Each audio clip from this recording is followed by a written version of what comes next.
right, good afternoon. Thank you, Robert, for that introduction. And I want to thank you for the passion that you bring to this work. I don't know who in the room is here willingly or because Robert twisted their arm. Very tenacious, and I have a lot of respect for Robert, so thank you. And I want to thank Rich Fiesta as well, Joe Peters, Joetta Brown for your leadership, and for inviting me here today. And I want to also thank the incredible staff team that made this event possible too, because they're working really hard behind the scenes, so thank you so much. And I'm always glad to be with my ARA family, and I actually have also a very deep passion for this issue of retirement security. Myself, it's very, very personal for me. I think most people know that when I came back to DC, almost 20 years ago, it was right on the heels of the bankruptcy that Enron was going through, which had purchased my local union's small utility company, Portland General Electric, and basically ran it into the ground. And my father, who worked for the company for almost 40 years, was just getting ready to retire. And he was one of a dozen or so people that basically was locked down and unable to divest as the bankruptcy took hold. And he basically watched his pension crumble from dollars to dimes, which devastated our family. And so I know personally the impact this can have and how important it is for all of us to be out there fighting to make sure that this doesn't happen. And I don't know that we've learned a lot from what happened with Enron, because I feel like we're still facing this today. But this is our charge. This is our charge, and that's why we're here today. And the pensions that hardworking people have been counting on their entire careers, some of them are in trouble, right? Or worse yet, completely gone. And working people who've done everything right and worked hard their entire lives are now at risk of losing it all. And the dream of retiring with dignity is moving farther and farther out of reach for more people. It is heartbreaking, to say the least.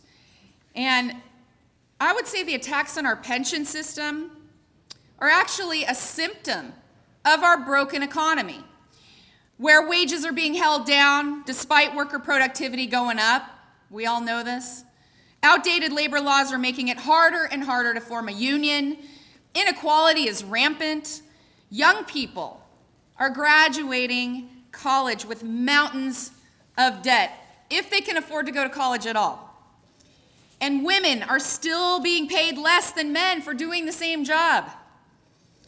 All of these issues are connected to retirement security, because if you can't pay the bills today, how can you save for tomorrow?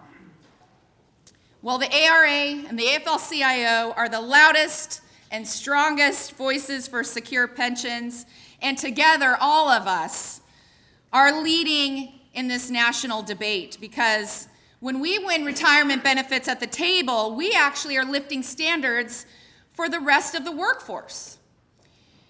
And we deliver on that promise that if you work hard, that you'll be rewarded with a chance to retire in dignity. And we talked about this at the AFL CIO Executive Council earlier this year, and we had a very lively discussion. And as the presidents around that table were trading stories about the state of their pensions, we heard there was some synergy in the room, and we thought we should be digging more deeply into this issue and prioritizing it more. So out of that was born the AFL CIO Retirement Security Working Group, to make this a top priority issue, especially with what we're seeing on Capitol Hill right now. And President Joe Sellers of SMART and President Mark Perrone of UFCW were appointed as co-chairs. We have several subcommittees. Randy Weingarten of AFT is chairing the subcommittee on retirement security for all. You have Harold Schaperger of the firefighters chairing the subcommittee on the public sector. Bonnie Castillo of NNU chairing the subcommittee on private sector. And Ken Cooper of the IBW leading the subcommittee on multi-employer plans. So this issue is top of mind for all of us. And actually, we did a poll recently of members, and listen to this, 74% believe their pensions are under attack. 74%. And this is consistent across all age groups. And 72% think that we should be using every resource available to protect pensions. I think that's a clear mandate. What do you think? Absolutely. So we know that this is a complex issue, and our unions are coming at this from so many different angles. Some are securing troubled plans. Some are strengthening stable plans. We desperately need bankruptcy reform. We know this. And we know there's more that we can do to leverage pension investments. And then there's the question of retirement security for those without good union pensions. It's a daunting task. All of those things I just mentioned are in play. So President Richard Trumka asked me to take the lead along with our co-chairs on this working group. So I've been in essentially constant contact with Joe Sellers and Mark Perrone and our subcommittee chairs. And to give you a sense of the pace of this working group, we have met 11 times in less than 4 months. So the pace is happening. And you know in the past that the labor movement has splintered around pension legislation.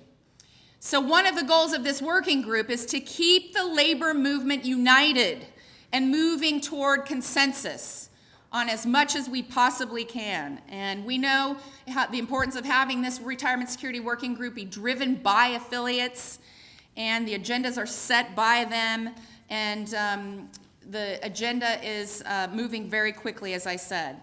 So the working group is coordinating on federal legislation like the Mine Worker Relief Bill, the Butch-Lewis Act that we're so patiently waiting for the Senate companion on.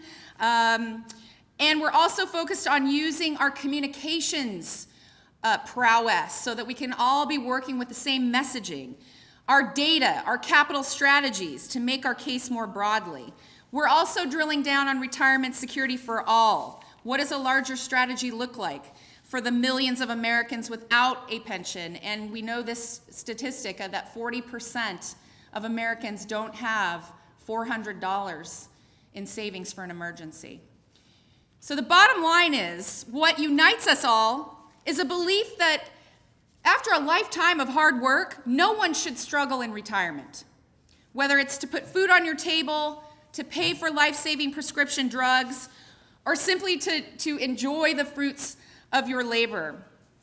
And there is no one who knows this battle more personally than my friend, your next speaker. He's been fighting for the right to retire with dignity for more than 50 years, since his days deep in the mines of Nemacolin, Pennsylvania.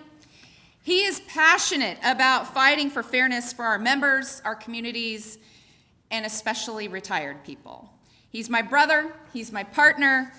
Please welcome AFL CIO President Rich Trumka.